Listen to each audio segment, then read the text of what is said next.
அனைவருக்கும் வணக்கம். ஒரு செய்தி ஒன்று சொல்லட்டுங்களா? செந்தில் பாலாஜியை தொடுவாரா விஜய் அப்படிங்கிற கேள்வி எனக்கு மட்டும் கிடையாது, உங்க மனசுக்குள்ளேயும் இருக்கும். ஆனா இந்த விஷயத்தை வந்து யாருமே பிரேக் பண்ணி பேசுறதே கிடையாது.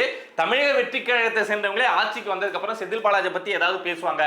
விஜய் பேச வேணாம், இரண்டாம் கட்ட தலைவர்கள் இருக்காங்கல்ல, அவங்களாவது ஏதாவது பேசுவாங்க, விமர்சனம் வைப்பாங்க, இந்த கரூர் விஷயம் பத்திலாம் ஏதாவது பேசுவாங்க அப்படின்னு பார்த்தா பேசவே இல்லை. அப்படியே அமைதியா ரொம்ப சைலண்டா செந்தில் பாலாஜிக்கும் தமிழக வெற்றி கழகத்துக்கும் இடையில ஏதோ ஒரு சைலன்ஸ் அப்படிங்கிறது போயிட்டு இருக்கு அப்படின்னு நமக்கு தெரியுது. எல்லாம் அந்த அரசியல் நாகரிகம் அப்படிங்கிற மாதிரி இந்த விஷயத்தையும் தமிழக வெற்றி கழகம் கடந்து போக நினைக்கிறாங்களா? செந்தில் பாலாஜியோ அப்படியே மறந்துட்டு கடந்து போயிடலாம்னு நினைக்கிறாங்களா அப்படின்னு பார்த்தா அது வாய்ப்பு கிடையாது. ஏன் அப்படின்னா விஜய் வந்து அமைதியா இருப்பாரு, பொறுமையா இருப்பாரு அப்படின்லாம் சொல்லுவாங்க.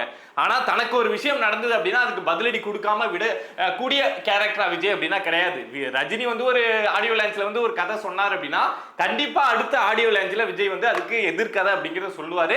அந்த கதைக்கு பதிலடி கொடுக்குற மாதிரி ஒரு கதை அப்படிங்கறத சொல்லுவாரு. சோ ஒரு ஆடியோ லான்ச்ல ஒரு கதை சொன்னாவே அத மாதிரி ரியாக்ட் பண்ற விஜய் ஒரு 41 உயிர், அதுவும் விஜயை நம்பி வந்த 41 உயிர் போயிருக்கு அப்படிங்கிறப்போ அந்த விஷயத்துல இந்த செந்தில் பாலாஜியோட பேர் அடிப்படுது அப்படிங்கிறப்போ இந்த விஷயத்தை விஜய் வந்து அவ்வளவு சாதாரணமா கடந்து போயிடுவார் அப்படின்னு நான் நினைக்கல. அவருடைய அரசியல் பவர் அப்படிங்கிறத தமிழக வெற்றி கழகம் தேர்தல் வெற்றியால புடுங்கிட்டாங்க. ஆனா அவர் மாவட்டம், அவர் சுத்து வட்டார மாவட்டங்கள்ல அவருக்கு இருக்குல்ல ஒரு பவர், அவர் சொன்னாதான் அதிகாரிகள் கேட்பாங்க, அவர் சொன்னாதான் ஆட்சியர் கேட்பாங்க அப்படிங்கிற ஒரு விஷயம் இருக்குல்ல. சோ அதை புடுங்கிறதுக்காக அமைதியா தமிழக வெற்றி கழகம் வேலை செஞ்சுட்டு இருக்காங்க அப்படிங்கிறது தான் செய்தியே. இப்போ ரீசென்ட் டைம்ஸா தமிழக வெற்றி கழகம் ஆட்சிக்கு வந்ததுக்கு அப்புறம் தமிழ்நாட்டில் இருக்கக்கூடிய பல மாவட்ட ஆட்சியர்களை மாத்துறாங்க, காவல் அதிகாரிகளை மாத்துறாங்க, உயர் அதிகாரிகளை மாத்துறாங்க அப்படிங்கிற செய்திலாம் போயிட்டு இருக்கு. கரூர் மாவட்டத்துடைய ஆட்சியர் ரவிக்குமார் அவர்கள் மாற்றப்பட்டு முத்துக்குமரன் வந்து இப்போ ஐஏஎஸ் அதிகாரியாக மாவட்ட ஆட்சியராக கரூர்ல பொறுப்புல வைக்கப்பட்டிருக்காங்க. சரிப்பா, நிறைய மாவட்டத்தில் மாத்தினாங்க. அந்த அடிப்படையில் இப்ப புதுசா கரூருக்கு மாவட்ட ஆட்சியரை விஜய் வந்து மாத்திருக்காங்க, விஜய் அரசாங்கம் மாத்திருக்கு அப்படின்னு நம்ம எடுத்துக்கிட்டோம் அப்படின்னா இப்ப மற்ற மாவட்டங்கள் எல்லாம் மாத்தினாங்கல்ல, அதுல பார்த்தோம் அப்படின்னா அந்த அதிகாரி எல்லாம் ரொம்ப நாளா 1 வருஷமா 2 வருஷமா அந்த மாவட்டத்துல வேலை பார்த்தவங்க. ஆனா இந்த ரவிக்குமார் இருக்காங்கல்ல, இப்போ கரூர் மாவட்ட ஆட்சியரா இருந்து மாற்றப்பட்ட இந்த ரவிக்குமார் இருக்காங்கல்ல, 2026 பிப்ரவரி எண்டுல தான் கரூர் மாவட்ட ஆட்சியரா இவரை திமுக வந்து கொண்டு வந்து உட்கார வைக்கிறாங்க. எதுக்காக அப்படின்னா இதுக்கு முன்னாடி அங்க ஐஏஎஸ் அதிகாரி அதாவது மாவட்ட ஆட்சியரா இருந்த நபர் அப்படின்னா தங்கவேல் அப்படிங்கிற நபர் தான் இருந்தாங்க. இவங்க 2 வருஷமா அங்கதான் இருந்தாங்க. இந்த கரூர் துயர சம்பவம் நடந்ததுல 41 பேர் உயிர் போச்சு. அப்போ கரூர் மாவட்டத்துடைய ஆட்சியரா யார் இருந்தாங்க அப்படின்னா தங்கவேல் தான் இருந்தாங்க. பிப்ரவரி மாசம் வருது, அதுல இருந்து இவங்க தான் இருந்துட்டு இருக்காங்க. பிப்ரவரி மாசம் வருது, திமுக அரசு என்ன பண்றாங்க அப்படின்னா ஒருவேளை நாளைக்கு ஆட்சி மாற்றம் நடக்குது அப்படின்னா அது தமிழக வெற்றி கழகம் வரும் இல்ல அதிமுக வரும், அவங்க என்ன கணக்கு வேணாலும் போட்டுக்கலாம். ஒருவேளை ஆட்சி மாற்றம் நடக்குது அப்படின்னா இந்த தங்கவேல் அவங்களே இங்க மாவட்ட ஆட்சியரா இருந்தா கண்டிப்பா அந்த விசாரணை இது சம்பந்தமா மாநில அரசு ஏதாவது நடவடிக்கை எடுக்கிறாங்க அப்படின்னா அது வந்து அவங்களுக்கு இன்னும் கொஞ்சம் ஈஸியா ஆக்சஸ் பண்றதுக்கு ஈஸியா போகும். சோ நாம இந்த தங்கவேலை இங்க இருந்து மாத்திரும் அப்படின்னு சொல்லிட்டு பிப்ரவரி எண்டுல தான் ரவிக்குமார் அப்படிங்கிற அவங்கள வந்து மாவட்ட ஆட்சியரா திமுக நியமிக்கிறாங்க.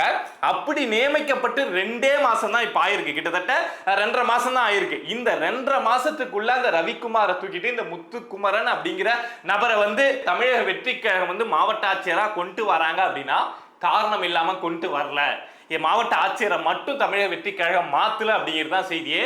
நிறைய காவல் உயர் அதிகாரிகளை மாத்திருக்காங்க. யாரெல்லாம் அங்க செந்தில் பாலாஜி சொன்னா கேட்பாங்களோ, செந்தில் பாலாஜி நான் சிஎம்ஏ சொன்னாலும் கேட்க மாட்டேன், அதாவது முன்னாடி சிஎம் எம்.கே. ஸ்டாலின் சொல்றேன், அவரே சொன்னாலும் கேட்க மாட்டேன், ஆனா செந்தில் பாலாஜி தான் சொன்னாதான் கேட்பேன் அப்படின்னு சொல்லி வேலை பார்த்த உயர் அதிகாரிகள், காவல் உயர் அதிகாரிகள் இருக்காங்கல்ல, அவங்க எல்லாத்தையுமே இப்ப தமிழக வெற்றி கழகம் ஆட்சிக்கு வந்ததுக்கு அப்புறம் மாத்திருக்காங்க.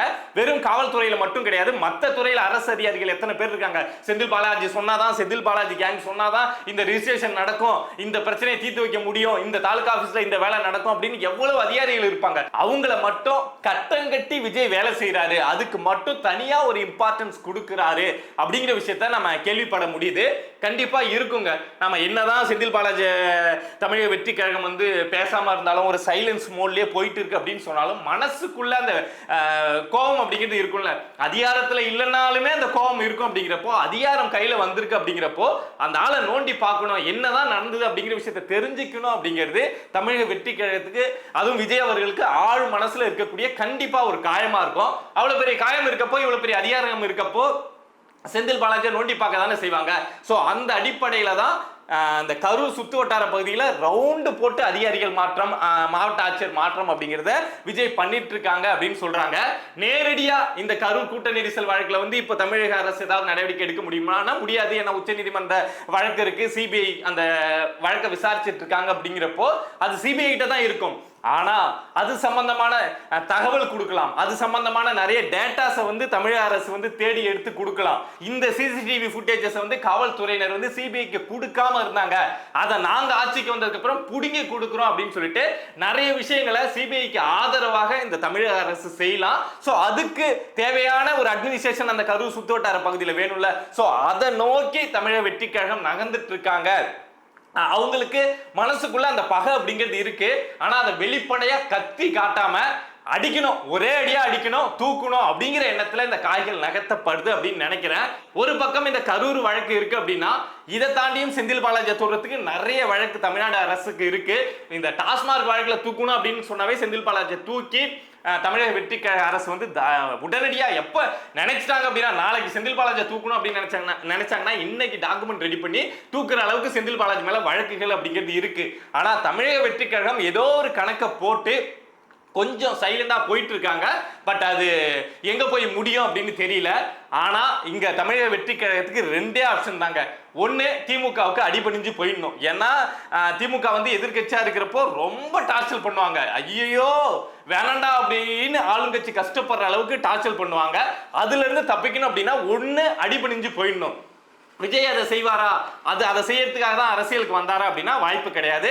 அவர் இங்க அரசியலுக்கு வந்ததே நாங்க திமுகவை எதிர்த்து ஆட்சி செய்ய வந்தோம், டிவிகேவா டிஎம்கேவான்னு சொல்லிட்டு ஆட்சிக்கு வந்தாரு. ஸோ அந்த ரூட்டை விஜய் எடுப்பதற்கு வாய்ப்பு கிடையாது. எடுத்தாருன்னா அவருடைய அரசியல் க்ளோஸ் ஆயிடும் அப்படிங்கிறது தெரியும். அப்படி இல்லாம நீங்க திமுகவுக்கு வளைஞ்சு கொடுக்காம இங்க ஒரு ஆட்சியை கொடுக்கணும் அப்படின்னா கண்டிப்பா ரொம்ப கஷ்டமான விஷயம். அதுவும் வந்து கூட்டணி ஆட்சி கொடுக்கிறப்போ, அதுவும் திமுக கூட இருந்த கூட்டணி கட்சிகள் இங்க வந்து இருக்காங்க அப்படிங்கிறப்போ கண்டிப்பா திமுக வந்து ரொம்ப குடைச்சல் அப்படிங்கிறத கொடுப்பாங்க.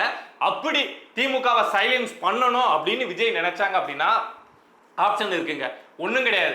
செந்தில் பாலாஜி, இந்த கே நேருலாம் இருக்காங்கல்ல, இந்த வழக்குலாம் ரெடியா இருக்கு. அவங்கெல்லாம் கைது பண்ணணும் அப்படின்னு விஜய் மிரட்டணும், திமுகவை மிரட்டணும் அப்படின்னு நினைச்சாருன்னா நாளைக்கே கே நேருவை இல்ல நம்ம செந்தில் பாலாஜி இல்ல ரெண்டு பேருமே தூக்கி ஜெயில வைக்கிற அளவுக்கு அவங்களுக்கு போதுமான ஆதாரம் அப்படிங்கிறது இருக்கு. அந்த அளவுக்கு அவங்க ஊழல் செஞ்சு வச்சிருக்காங்க. அந்த முடிவை மட்டும் எடுத்து விஜய் வந்து என்ன திமுக நான் பாத்துக்கிறேன், நீ 50 வருஷம் கட்சியாரு நான் பாத்துக்கிறேன் அப்படின்னு சொல்லிட்டு ரெண்டு பேரை தூக்கி உள்ள வச்சாரு. அதுவும் செந்தில் பாலாஜி எல்லாம் தூக்கி உள்ள வச்சாரு அப்படின்னா திமுகவில் இருக்கக்கூடிய ஒட்டுமொத்த வாயு மூடிக்கும். அந்த தலைமை குடும்பம் இருக்கு பாரு, உதயநிதி வாய் கூட மூடிக்கும். அதுவும் டாஸ்மார்க் கேஸ்ல எல்லாம் செந்தில் பாலாஜி தூக்குனா உதயநிதி கப்பு சிப்புன்னு ஆயிடுவாரு.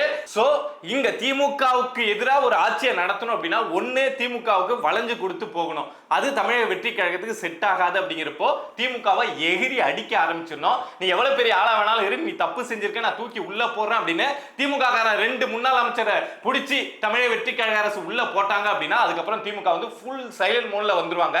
ஏன்னா இருக்கக்கூடிய 35 அமைச்சர்ல இருந்த முன்னாள் 35 அமைச்சர்கள்ல 30 அமைச்சர்கள் மேல வழக்கு அப்படிங்கிறது இருக்கு. நமக்கு ஏன்பா வம்பு அப்படின்னு சொல்லிட்டு எல்லாரும் அப்படியே சைலண்ட் மோடுக்கு போக ஆரம்பிச்சிருவாங்க. விஜயோட அந்த நடவடிக்கை பாக்குறப்போ கரூரை சுத்தி அவர் அந்த கங்கணம் கட்டி இந்த அதிகாரிகளை மாத்துறது, மாவட்ட ஆட்சியரை மாத்துறது, இந்த விஷயங்களை பாக்குறப்போ விஜய் வந்து சிங்கப்பாதையை தான் சூஸ் பண்ணியிருக்காரு அப்படின்னு நினைக்கிறேன். ஸோ கூடிய சீக்கிரம் செந்தில் பாலாஜியை டார்கெட் பண்ணி நகர்த்தப்படக்கூடிய இந்த காய் வந்து செந்தில் பாலாஜியை சிறைக்கு அனுப்பும் அப்படின்னு நினைக்கிறேன். இந்த கரூர் வழக்குல மற்ற விஷயங்கள் எப்படியோ இந்த கரூர் வழக்குல சிங்கப்பாதையை சூஸ் பண்ணி அதிரடி அப்படின்னு சொல்லிட்டு விஜய் இறங்கினார் அப்படின்னா கண்டிப்பா மக்கள் ஆதரவு அப்படிங்கிறது அவருக்கு இன்னும் அதிகமாக தான் ஆகும். அதுவும் செந்தில் பாலாஜி எல்லாம் பிடிச்சி ஜெயில போட்டார் அப்படின்னா மக்கள் வந்து கொண்டாடி தீப்பாங்க. பட் என்ன பண்றாரு அப்படின்னு பொறுத்து பார்ப்போம். இதை மாதிரி நம்மளை சுத்தி நடக்கக்கூடிய விஷயங்களை நீங்க தெரிஞ்சுக்கணும் அப்படின்னு நினைச்சீங்கன்னா மறக்காம பிரபா டாக்ஸ் சேனலை சப்ஸ்கிரைப் பண்ணி சப்போர்ட் பண்ணுங்க. நன்றி.